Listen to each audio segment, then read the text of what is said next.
Hello students, मैं commerce वाले गुरुजी। हम कर रहे हैं बिजनेस स्टडी क्लास 12 के लिए इन हिंदी, यानी कि हिंदी मीडियम के स्टूडेंट्स के लिए। तो आज का जो हमारा टॉपिक है वो प्रबंध का महत्व, और चैप्टर नंबर हमारा फर्स्ट चल रहा है। ठीक है, तो आज के इस लेक्चर के अंदर हम करते हैं प्रबंध के महत्व। महत्व का मतलब यहाँ पर इम्पोर्टेंस से है।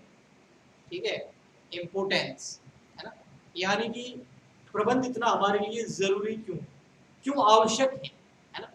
प्रबंध की आवश्यकता क्यों है, उससे क्या हो जाएगा, प्रबंध करने से क्या हो जाएगा, इतना उसका महत्व क्यों है, वो इतना महत्वपूर्ण क्यों है, वो इतना इम्पोर्टेंट क्यों है। तो इसकी जो इम्पोर्टेंस है उसको 5 पॉइंट्स के अंदर कैटेगराइज किया गया है। अगर बोर्ड एग्जाम में आपके क्वेश्चन आता है प्रबंध के महत्व को समझाइए, या फिर घुमा के क्वेश्चन आता है इंपोर्टेंस ऑफ मैनेजमेंट के बारे में, प्रबंध के महत्व के बारे में केस स्टडी आती है, तो जब भी आप उसका एक्सप्लेनेशन दे तो आपको वहां पर पॉइंट्स के अंदर देना है और इन 5 पॉइंट्स को वहां पर आपको एक्सप्लेन करना है। ठीक है, तो ये 5 पॉइंट्स को हम यहाँ पर समझते हैं कि प्रबंध हमारे लिए इतना महत्वपूर्ण क्यों है, हमारे लिए मतलब बिजनेस के लिए, ऑर्गेनाइजेशन के लिए, संगठन के लिए इतना प्रबंध इंपॉर्टेंट क्यों है, आखिर हर ऑर्गेनाइजेशन को प्रबंध को क्यों अपनाना चाहिए।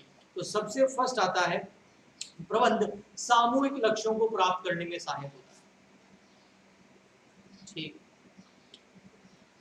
प्रबंध क्यों किया जाता है किसी भी बिजनेस का, मैनेजमेंट क्यों किया जाता है किसी भी व्यापार के अंदर, लोगों को मैनेज करने के लिए, चीजों को मैनेज करने के लिए, हाँ वो तो हो जाता है, लेकिन अल्टीमेट क्या ऑब्जेक्ट होता है, अल्टीमेट उसका ऑब्जेक्ट होता है लक्ष्यों को प्राप्त करना।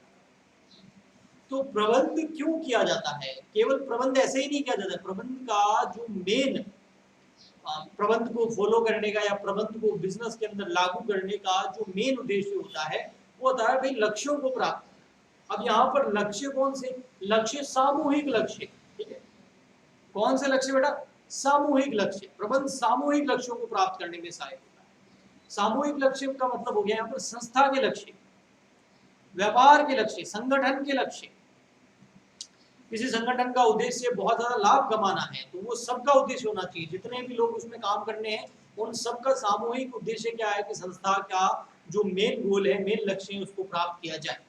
ओके, तो प्रबंध की सहायता से जो है सभी लोगों को समूह में बांट करके सामूहिक लक्ष्य को प्राप्त किया जा सकता है, यानी कि आपके अल्टीमेट गोल को प्राप्त किया जा सकता है। फॉर एग्जाम्पल के लिए मैं बताऊं आपके, फॉर एग्जाम्पल अगर आप स्टूडेंट हैं, ठीक है, तो अब आपका मेन अगर 12th में है तो मेन आपका गोल अभी 12th का क्या है, बोर्ड एग्जाम। उससे पहले आपके छोटे छोटे उद्देश्य भी होते हैं, है ना। मेन आपका लक्ष्य तो 12th के अंदर अच्छे परसेंटेज बनाना है, लेकिन उसके बीच में बहुत सारे स्टेप होते हैं। उन स्टेप कौन कौन से हो गए, आपके यूनिट टेस्ट हो गए, आपके हाफ एग्जाम हो गए, आपके क्लास टेस्ट हो गए, है ना, आपके ओरल एग्जामिनेशन हो गए, आपका होमवर्क हो गया, आपकी प्रैक्टिस हो गई, ये सारे छोटे छोटे ऑब्जेक्टिव। ये छोटे छोटे ऑब्जेक्टिव्स को पूरा करके आपका मेन सामूहिक जो गोल है वो क्या है, 12th बोर्ड है। ठीक है, तो अगर आप उसको प्राप्त करना चाहते हैं तो आपको अपनी पढ़ाई के अंदर प्रबंध करना पड़ेगा, मैनेजमेंट करना पड़ेगा। ऐसा कैसा व्यापार के साथ भी होता है, तो इसलिए प्रबंध बहुत महत्वपूर्ण है, उसके बिना सामूहिक लक्ष्य प्राप्त नहीं होंगे। ठीक, नेक्स्ट है प्रबंध क्षमता में वृद्धि करना है। बिल्कुल, हमने अभी कुछ लेक्चर पहले ही समझा है ना।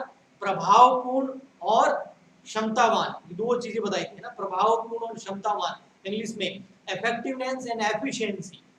ठीक है, दोनों चीजें साथ में चलना जरूरी है वरना प्रबंध नहीं होगा।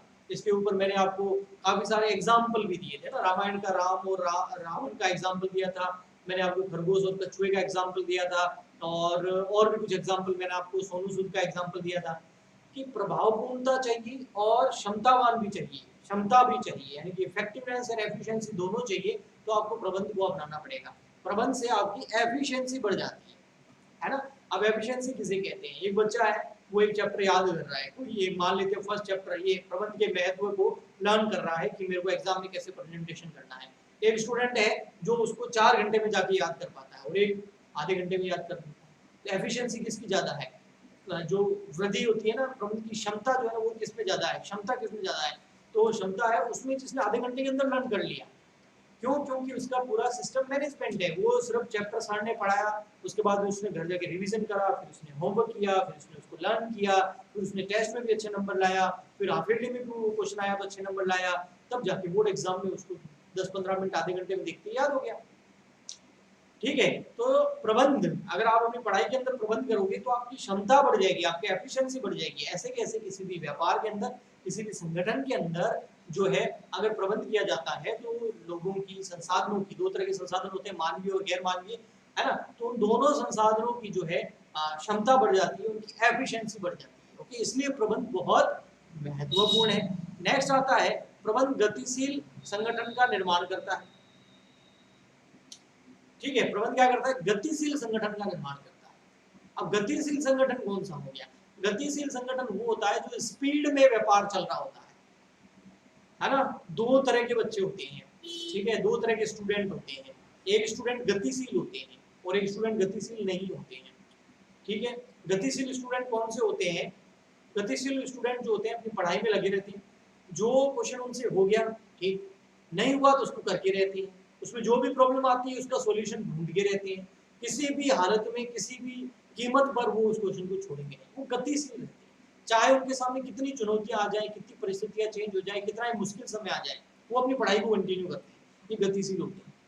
और दूसरे कौन से होते हैं? पढ़ाई लेके बैठेंगे, थोड़ा सा क्वेश्चन में प्रॉब्लम आया, कॉपी किताब बंद करी, बाय बाय टाटा, बाहर खेलने कूदने, मजे करो, इंस्टाग्राम चलाओ, टिकटॉक तो गया, बाकी जो भी है सोशल मीडिया पे पड़े रहते हैं।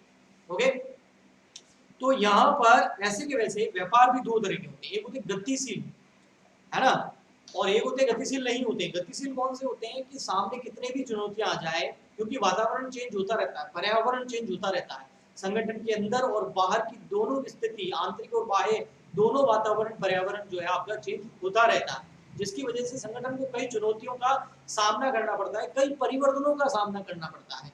और जो अगर उन परिवर्तनों का आपको सामना करना है तो ऐसा संगठन जो उन परिवर्तनों का सामना करके आगे बढ़ता रहता है, अपने में सुधार करता है, नई चीजें अपनाता है, तो उसको बोलते हैं गतिशील संगठन। तो ये कैसे पॉसिबल होगा कि वो चुनौतियों का सामने करके गतिशील हो? प्रबंध से पॉसिबल होगा। ये जो आपको मोशंस दिख रहे हैं, ये चेंजेस देखो एक जैसे नहीं है, यानी कि कभी भी व्यापार एक जैसा नहीं होता है ना, स्थितियां एक जैसी नहीं होती, हमेशा चेंजेस आते हैं, परिवर्तन आते हैं।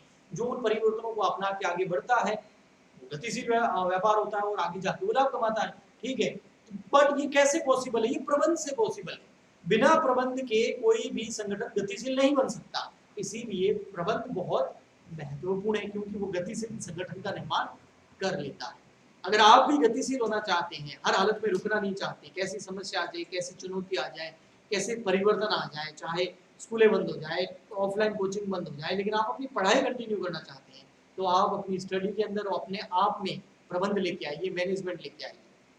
नेक्स्ट आता है आपका 4th नंबर, प्रबंध और महत्वपूर्ण क्यों है? प्रबंध व्यक्तिगत उद्देश्यों की प्राप्ति में सहायक होता है। ये व्यापार के अंदर, एक संगठन के अंदर बहुत सारे उद्देश्य होते हैं, बहुत सारे उद्देश्य होते हैं, ठीक है, लेकिन उनका एक सामूहिक लक्ष्य होता है, वो व्यापार का सामूहिक लक्ष्य होता है, ठीक है, लाभ कमाना या विक्रय बढ़ाना या लोगों की सेवा करना, या अलग अलग संगठन का अलग अलग कोई मेन लक्ष्य होता है, गोल होता है। लेकिन उसके अंदर जो बहुत सारे एम्प्लॉइज काम करते हैं, बहुत सारे कर्मचारी काम करते हैं, उन सबके अपने अपने कुछ लक्ष्य होते हैं, अपने अपने कुछ उद्देश्य होते हैं। उस उद्देश्य की पूर्ति करने के लिए तो वो संस्था के अंदर काम कर रहे हैं, है ना। अगर उनके उद्देश्य नहीं हो तो वो संस्था के अंदर काम करेंगे भी नहीं। किसी का हो सकता है कि मेरे को वेतन मिल जाए, किसी को हो सकता है मेरी सैलरी बढ़ जाए, किसी को प्रमोशन चाहिए, किसी को बहुत ज्यादा पैसा चाहिए, किसी को पहचान चाहिए, किसी को इज्जत चाहिए, रेस्पेक्ट चाहिए, कुछ भी वजह हो सकती है। बस उस लक्ष्यों की पूर्ति करने के लिए ही वो काम कर रहे हैं। जैसे आप पढ़ाई क्यों कर रहे हैं? क्योंकि आपके भी कुछ उद्देश्य होंगे। हो सकता है आपको आगे फ्यूचर की पढ़ी है अपनी, हो सकता है आपको अपने पड़ोसी की पढ़ी है कि उसके ज्यादा नंबर आए, हो सकता है पेरेंट्स की वजह से हो, लेकिन कोई ना कोई आपका उद्देश्य होगा जिसको पूरा करने के लिए आप अपनी स्टडी कर रहे हैं। ऐसे कैसे व्यवहार के अंदर भी बहुत सारे व्यक्तिगत उद्देश्य होते हैं, मतलब जितने भी एम्प्लॉय, जितने भी कर्मचारी होते हैं, उनके खुद के कुछ उद्देश्य होते हैं। उन उद्देश्यों की पूर्ति करने के लिए व्यापार के अंदर आए हैं। अब अगर उनके उद्देश्य पूरे नहीं होंगे ना, तो फिर वो अच्छे से काम नहीं करेंगे। तो आपको प्रबंध अपनाना है। प्रबंध के अपनाने से क्या होगा कि इन सबके व्यक्तिगत उद्देश्य पूरे हो जाएंगे, और जब इनके व्यक्तिगत उद्देश्य पूरे हो जाएंगे ना, तो संस्था का उद्देश्य ऑटोमेटिकली पूरा हो जाएगा, जिसको हम सामूहिक उद्देश्य या सामूहिक लक्ष्य कहते हैं। ओके, इसीलिए प्रबंध बहुत जरूरी है, क्योंकि अगर प्रबंध नहीं होगा तो आपको उन लोगों के व्यक्तिगत उद्देश्य पता ही नहीं चलेंगे, और कर्मचारियों का अगर व्यक्तिगत उद्देश्य आपको पता ही नहीं है तो फिर आप क्या करोगे? तो प्रबंधक क्या करता है? प्रबंध को अपनाता है और व्यक्तिगत उद्देश्यों का पता करता है, फिर उनको पूरा करने की कोशिश करते हैं, जिससे लोगों का मन अपने काम में लगा रहे और व्यापार के जो मेन उद्देश्य है, जो उनके सामूहिक उद्देश्य है, जो मेन लक्ष्य है, उसको पूरा हो जाएगा। ओके, नेक्स्ट आता है प्रबंध समाज के विकास में सहायक होता है। बिल्कुल, प्रबंध जो होता है समाज के विकास में सहायक होता है। समाज क्या चाहता है? किसी भी व्यापार से, किसी भी संगठन से, समाज किसी भी व्यापार से और किसी संगठन से यह चाहता है कि उसे एक बढ़िया क्वालिटी का उत्पाद मिल जाए, एक बढ़िया क्वालिटी की उसके वस्तु मिल जाए और कम रेट के अंदर मिल जाए, उसकी कॉस्ट लागत ज़्यादा नहीं, लोगों को व्यापार जो है वो रोजगार दे, ठीक है, और जो भी नई चीज़ें आ रही है, नई टेक्नोलॉजी आ रही है, वो चीज़ें उनको प्रोवाइड कराएं, ठीक है। तो मतलब रोजगार मिलेगा, वस्तुएं मिलेगी कम कीमत पर, अच्छी किस्म की, अच्छी गुणवत्ता की। तो अगर कोई भी संगठन, कोई भी व्यापार ये चाहता है कि मैं समाज को अच्छी वस्तुएं दूं, कम कीमत पे दूं, अच्छी क्वालिटी की दूं, लोगों को रोजगार दूं, सरकार को टैक्स दूं, है ना, तो ये सब किससे पॉसिबल है? ये केवल प्रबंध से पॉसिबल है। अगर कोई व्यापार प्रबंध अपनाता है तो ही हो पाएगा, अदरवाइज वो समाज को लूटने में लगा रहेगा, और समाज को अगर कोई लूटेगा तो समाज उस व्यापार का नामो निशान ही खत्म कर देगा। ओके, तो ये थे प्रबंध की महत्व। अगले लेक्चर के अंदर हम करने वाले हैं प्रबंध की प्रकृति, ठीक है। तो प्रबंध की प्रकृति को बेटा हम करेंगे जरूर, लेकिन नेक्स्ट लेक्चर के अंदर। अभी आपसे एक रिक्वेस्ट है बेटा, सपोर्ट कीजिए, हम बहुत मेहनत करते हैं, बहुत सारे अच्छे से आपके लिए कंटेंट तैयार करते हैं, एग्जाम्पल लेके आते हैं, फिर उसको अच्छे से समझाते हैं, वीडियो रिकॉर्ड करते हैं, अपलोड करते हैं, ताकि आपकी हेल्प हो सके। क्योंकि परिस्थितियां अभी अनुकूल नहीं है, स्कूल्स और ऑफलाइन कोचिंग बंद है, लेकिन आपकी स्टडी नहीं रुकनी चाहिए, इसके लिए हम ये सारी कोशिश करते हैं। आप से हमें थोड़ा मोटिवेशन चाहिए, वो यही चाहिए, आप ज़्यादा से ज़्यादा लाइक करें, शेयर करें अपने सारे स्टूडेंट्स तक, कॉमर्स वाले जितने भी हिंदी मीडियम के स्टूडेंट हैं उन सब तक ये पहुंचा दीजिए। बस इससे हमको मोटिवेशन मिलेगा और हम आपके लिए और बढ़िया कंटेंट और अच्छी चीज़ें आपके लिए लाते रहेंगे। तो मिलते हैं नेक्स्ट वीडियो में, तब तक के लिए गुड बाय।